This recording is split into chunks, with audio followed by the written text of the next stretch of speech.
Tensions rising in Sudan as a referendum on southern independence draws closer. The South has requested help from the United Nations to ensure the vote takes place on time. But can the UN succeed where both sides appear to have failed? And will a delayed vote trigger renewed fighting? This is Inside Story.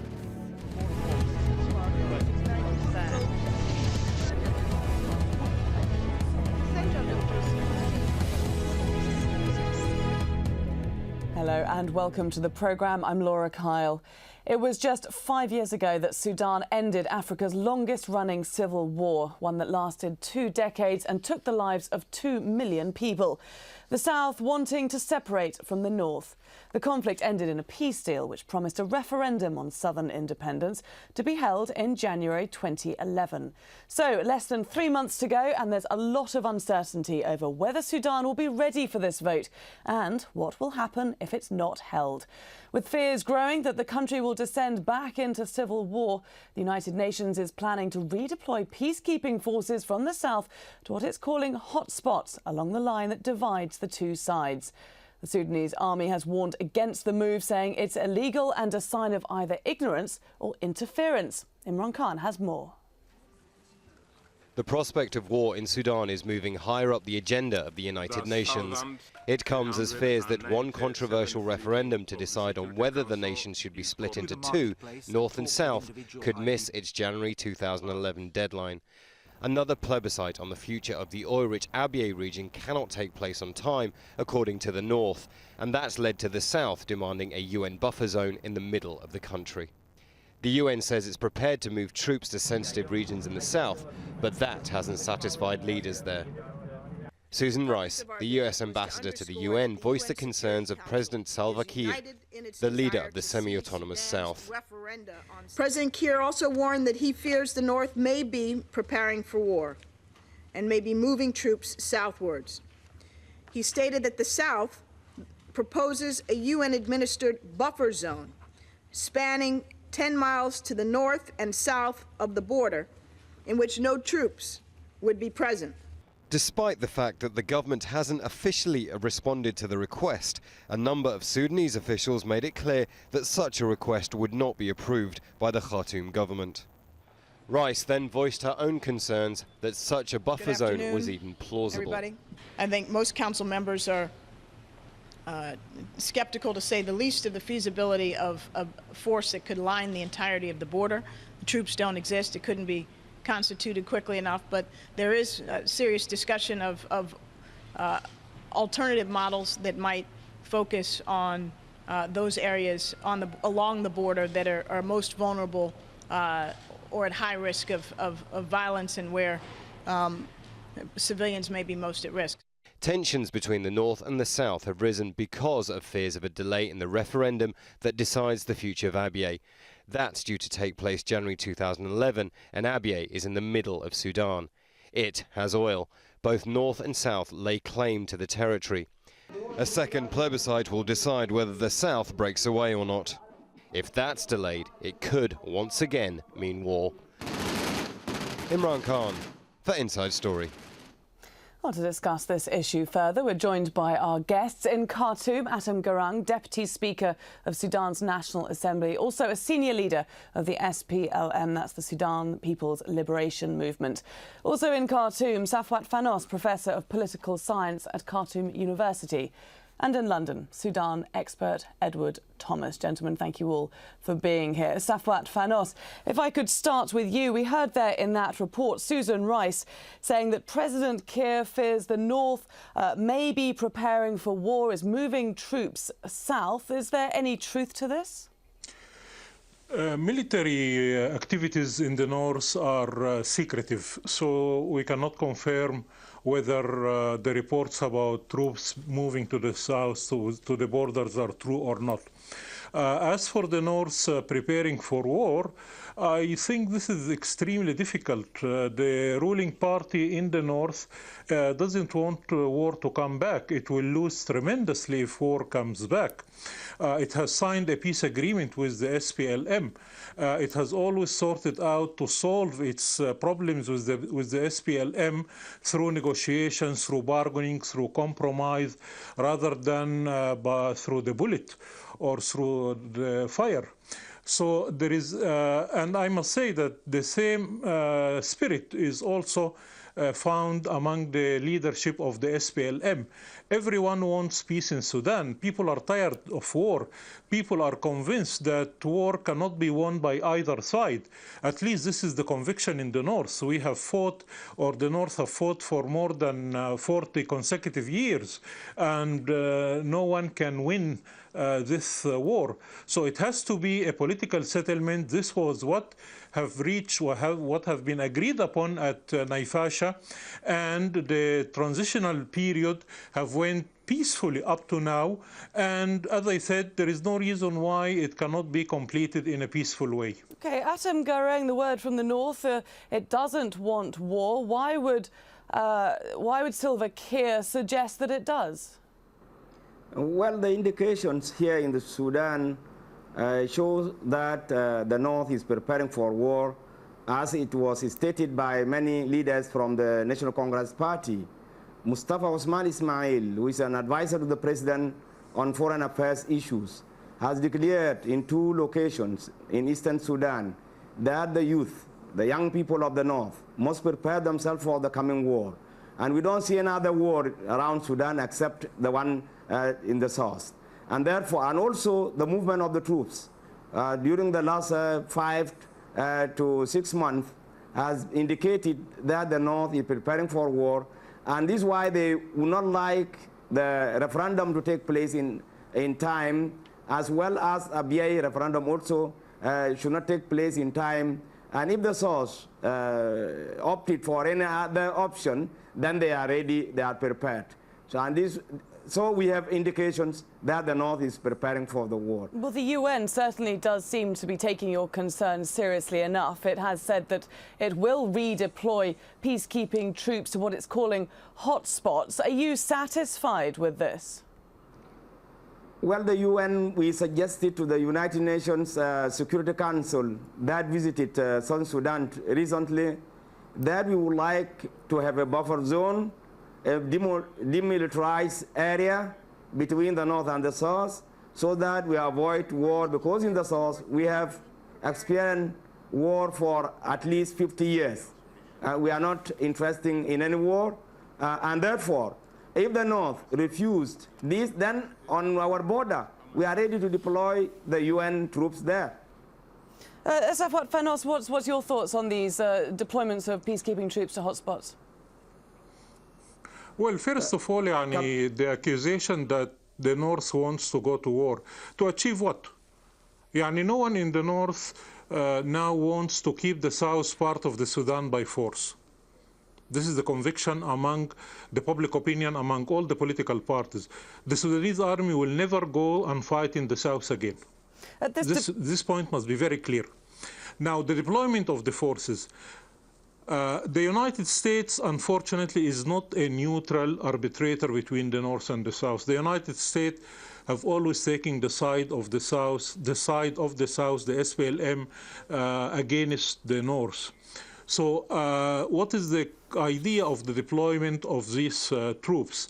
The United States and the SPLM really should work to preserve peace rather than work to create an atmosphere of war. Now, the statements by some politicians in the North here and there, I think these statements should be put in the context in which they were said. Okay, no statement is taken in abstract. Now, these statements are usually made to mobilize the people behind the NCP. What is important are statements from the president himself and the vice president. The president is the leader of the army. And these two gentlemen have never stated that they are preparing for war, they want war. They have stressed over and over again that the government of the North, the government of Sudan, wants to have peace, wants to preserve peace, and the referendum will take place on time.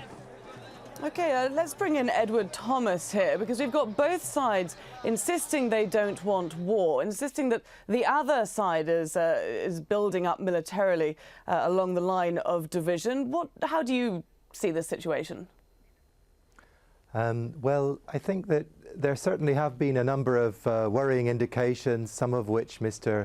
Atem Garang referred to, some statements by senior figures in the party, and also it's difficult to know exactly, it's difficult for someone like me to know about troop dispositions in northern Sudan, but there have been some stories that indicate that have worried people. For example, some of the troops from the Northern Army based in Abyei moved their families out of Abyei recently, which caused a lot of anxiety in Abyei.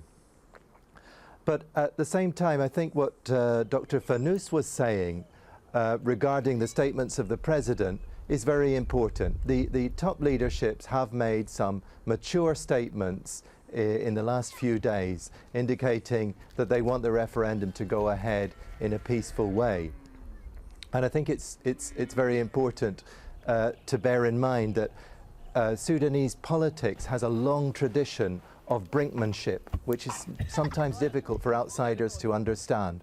So the two parties may sometimes adopt very aggressive postures, and that's because the way that negotiations work in Sudan, it's something that's been like that in Sudan for a long time. But there is a very real fear of violence in Sudan, isn't it? I mean, we're seeing very regular peace marches, for example, in the south. People very scared that if this vote doesn't go ahead, violence will break out. Is not a buffer zone then quite a good idea? Well, it depends what you mean by a buffer zone. I mean, it's a very long border. It's over 2,000 kilometers long, and it would be very difficult to find an army that could patrol that, a foreign army, an international army that could patrol that border and that could be deployed in the next 2 or 3 months. It would certainly be beyond the resources of the United Nations.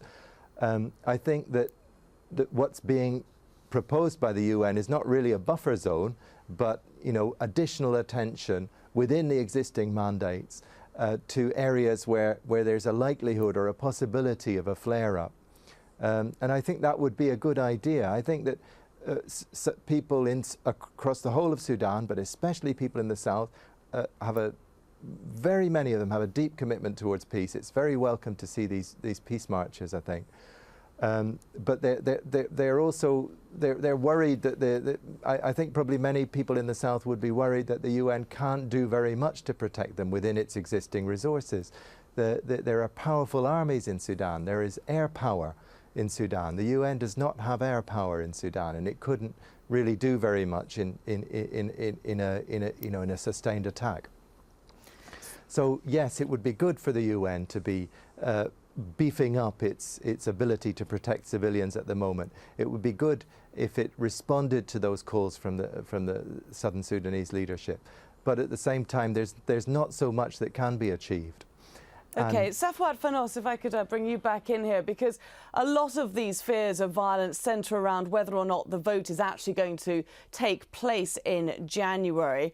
There's a lot of criticism that Sudan is well behind in its preparations for the referendum. Why is that? This is because of the problems between the NCP and the SPLM, which make the working of the commission of the referendum commission very difficult.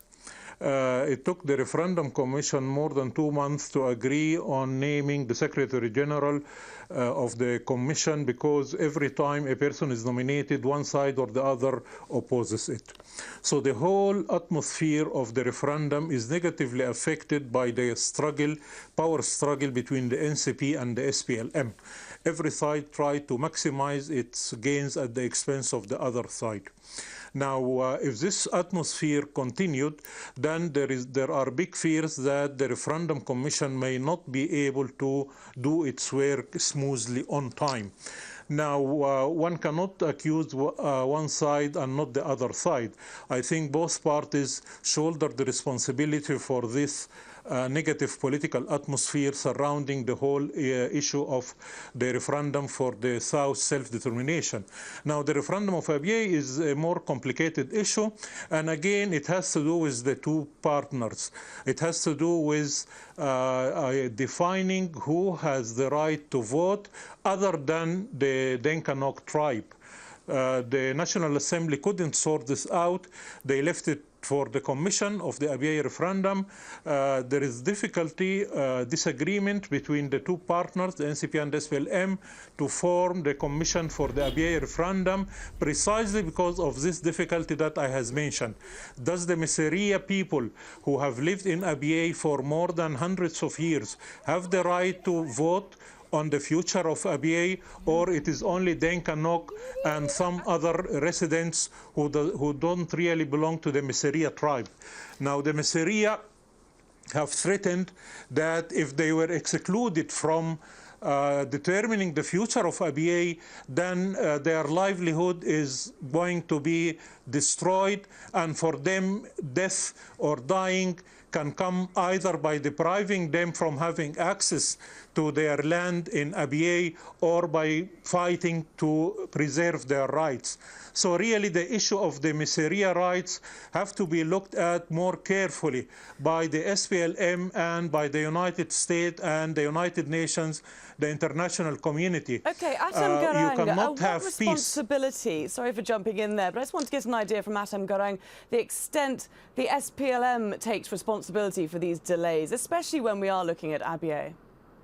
Well, first of all, Abyei question has been answered by a protocol which was signed together with other protocols in Naivasha and in Nairobi in January 2005.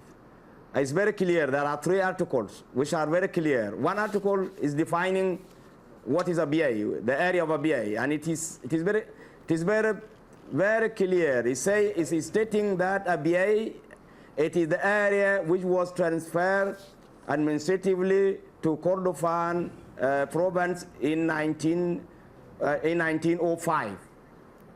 This is one part. The other part is that the Miseria have traditional rights. Miseria and other nomads have traditional rights for grazing and watering their cattle in Abyei as well as passing through Abyei. It's very clear. This is two points. Point so number there's 3, a long history of problems there. You've only got 3 months to solve them. How are you going to do it? Let me tell you this, because Dr. Fanous has been saying something which is not true. Abyei have never been a land for Miseria. Yes, it has been Miseria coming to Abyei for grazing, looking for water during the dry season. It's not their home. They have their home, and it is a Dinka land home. The other Sudanese, which are mentioned as voters, these are those who are considered to be other residents besides the Dinka Ngok. And therefore, it's not a land for everybody. It's a land for Ngok, Dinka Ngok, then plus other Sudanese, who their criteria of residence, it has to be determined. Miseria is not a part of Abyei land. And the High Court has also said this very clear. And it is one of the indications that the North is trying to use force to compel SPLM maybe not to stick to the protocol. Edward Thomas, just 3 months to go, arguments still over who is even eligible to vote in Abyei. Do you see any chance that a referendum in that state will be held? Well, obviously, it's very disappointing that talks, between the two parties to come to a deal on this referendum broke down in the last few days. Yes, everything is possible in Sudan. Sudan is a country full of delays and you know, and difficult negotiations. The time is very short. Lots of mistakes have been made, but I think there's still a possibility that a deal could be struck in time.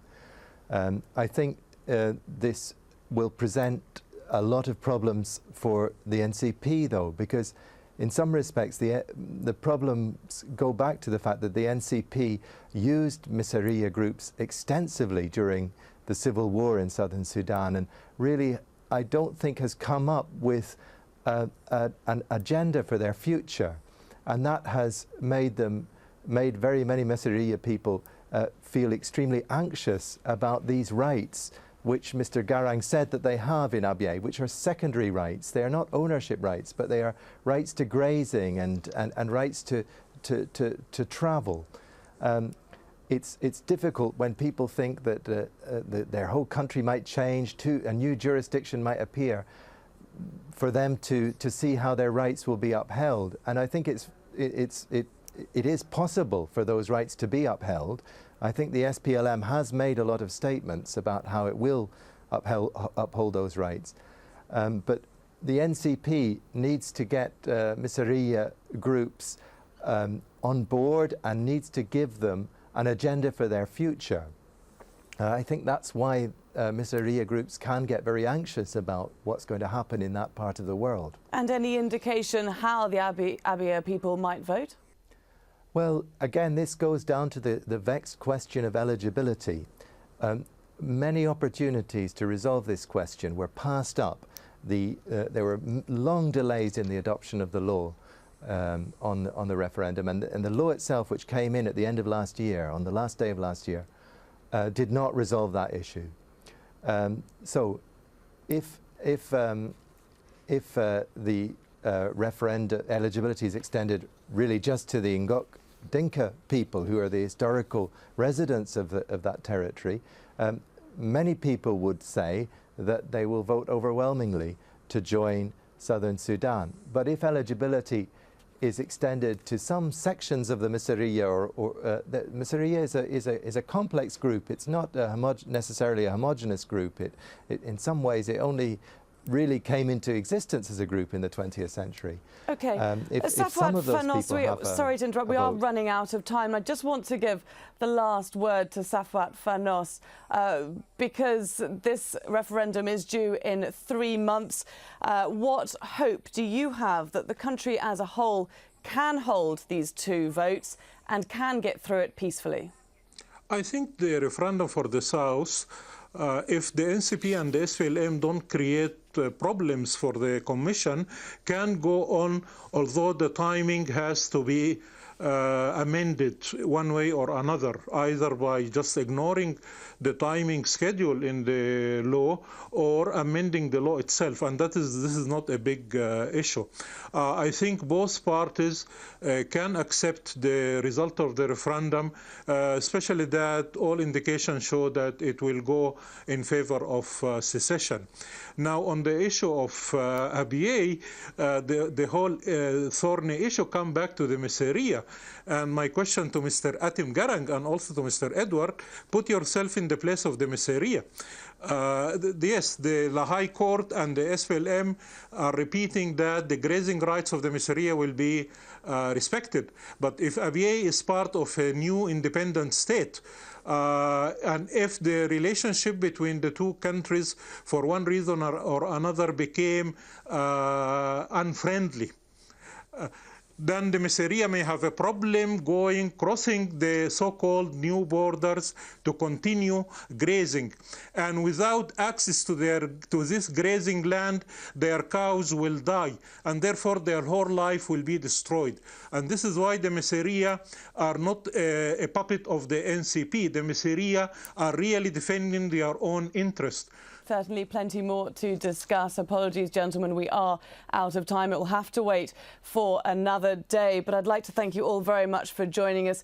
Safwat Fanos and Atem Garang in Khartoum and Edward Thomas in London. Thank you very much for sharing your thoughts with us today. And if you'd like to join the discussion, we always welcome comments and opinions. Do email us at insidestory@aljazeera.net. Thanks for joining us. Bye for now.